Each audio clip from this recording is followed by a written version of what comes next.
दोस्तों, आज का टाइम बहुत बदल गया है।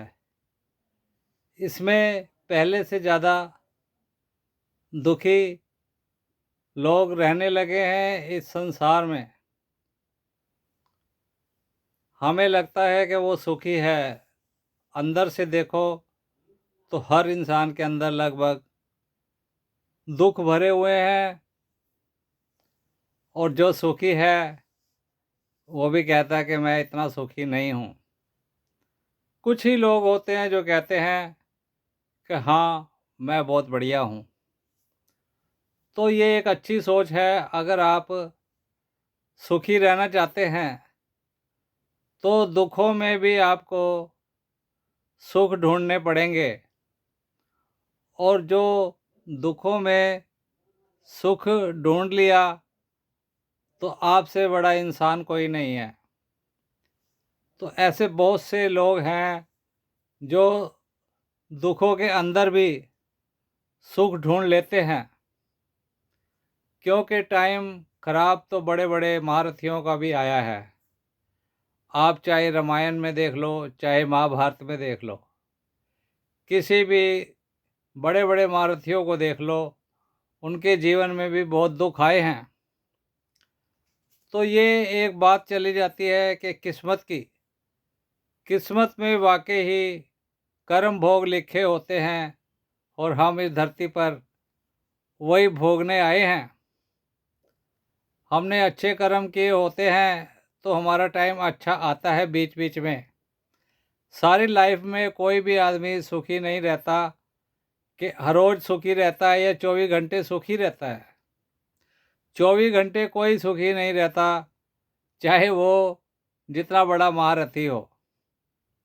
यानी कि जितना भी अमीर हो या जितना भी आप लगा लो कि कोई अच्छा भी इंसान हो, देवी देवता हो या साधु संत हो, 24 घंटे कोई सुखी नहीं रहता। हाँ, ये है कि कुछ घंटे उसमें से सुख के निकल जाते हैं ऑटोमेटिक, और कुछ हमें ढूंढने पड़ते हैं। लेकिन हम कई बार नेगेटिविटी की तरफ ज़्यादा चले जाते हैं और अपने मन को छोटा कर लेते हैं। हम में से कुछ लेडीज ऐसी भी होती है जो 1 मिनट में रोने लगती है। अब लेडीज का दिल कोमल होता है, कहा जाता है कि दिल छोटा होता है, लेकिन लेडीज से बड़ा दिल भी कोई नहीं होता। अगर आप उनकी बैकग्राउंड देखो, देखो वो पैदा करने वाली होती है, बच्चों को पैदा करती है, कितने दुख झेलती है, रातों को जागती है, बच्चा उड़ जाता है, बच्चा रोता है, बच्चे का इतना उसको वर्क करना पड़ता है कि आप वो काम नहीं कर सकते। लेडीज का काम लेडीज और जेंट्स का काम जेंट्स ही कर सकता है। तो समझो, एक दूसरे को समझो, एक दूसरे की इज्जत करो। इसी में सुख है, इसी में आनंद है।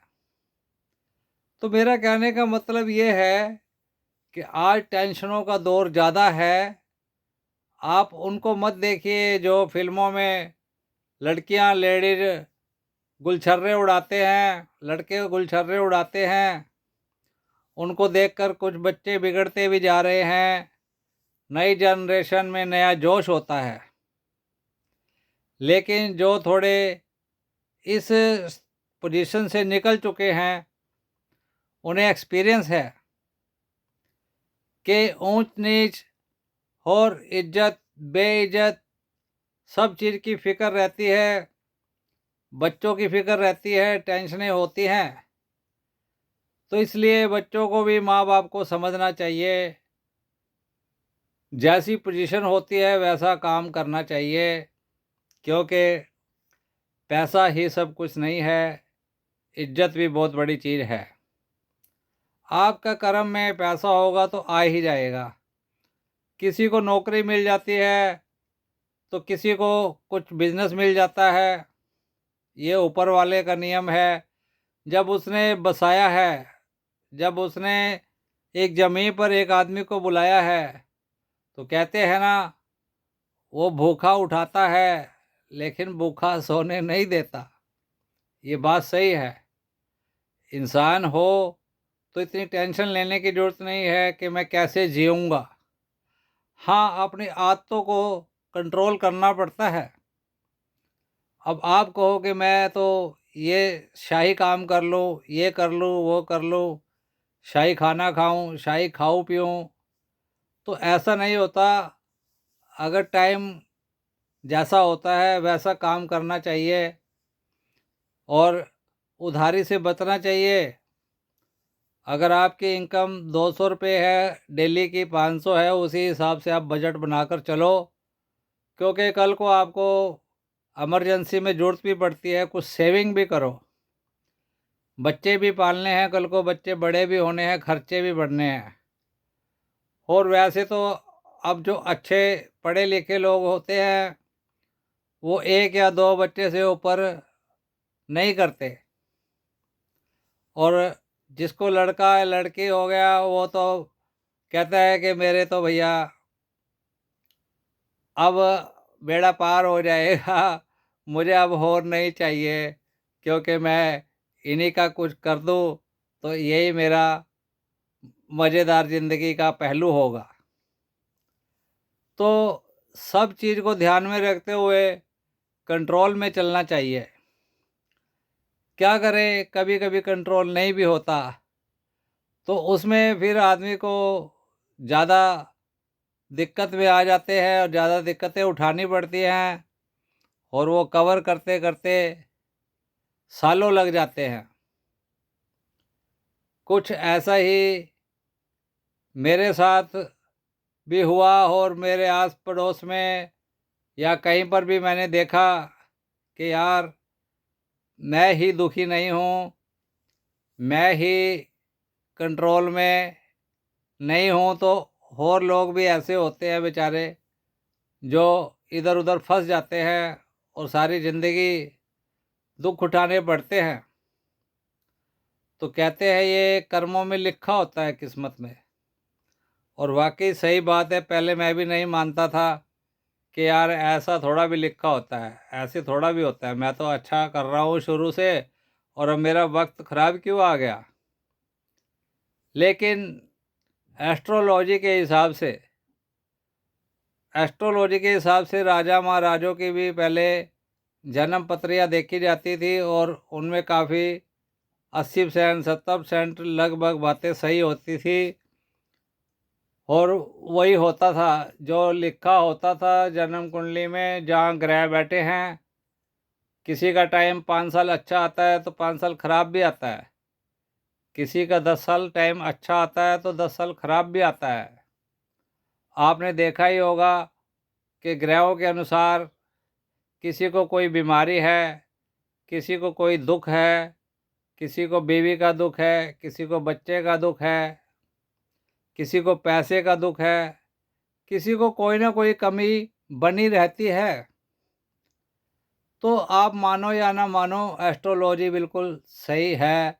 अगर सही टाइम पे आपकी जन्म कुंडली, जन्मदिन जन्म का टाइम अच्छी तरह से नोट किया गया हुआ है, तो आपका लगभग 80% एस्ट्रोलॉजर आपको बता देंगे कि आपके ऊपर क्या क्या होने वाला है, आपके पास पैसा आएगा या नहीं आएगा, आपको क्या काम करना चाहिए, क्या नहीं करना चाहिए।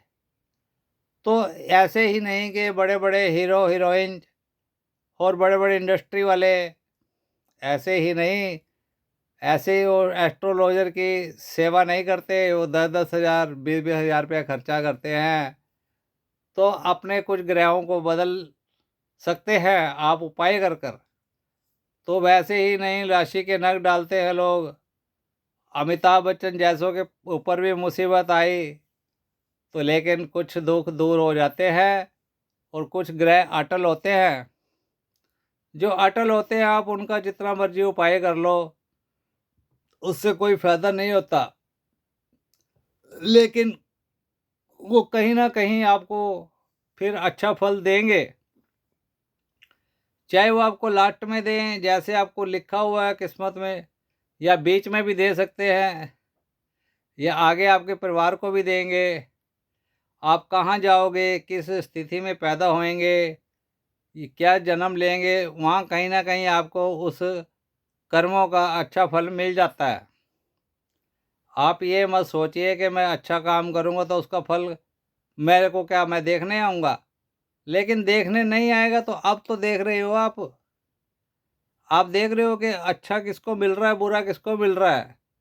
और अगर आप फिर भी अच्छा नहीं सोचते या करते, तो फिर उसमें किसी का कोई दोष नहीं है, चाहे वो देवी-देवता भी हों, वो भी कुछ नहीं कर सकते।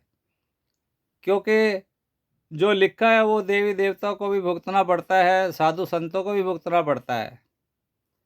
तो इसलिए मेरी हाथ जोड़कर आपसे विनती है कि आप अच्छा ही करें, और अपने लिए तो करेंगे ही करेंगे, दूसरों के लिए भी करें। ठीक है, मिलता हूँ अगली वीडियो में। धन्यवाद, सलाम, कमेंट करना कैसी लगी वीडियो। Okay, bye.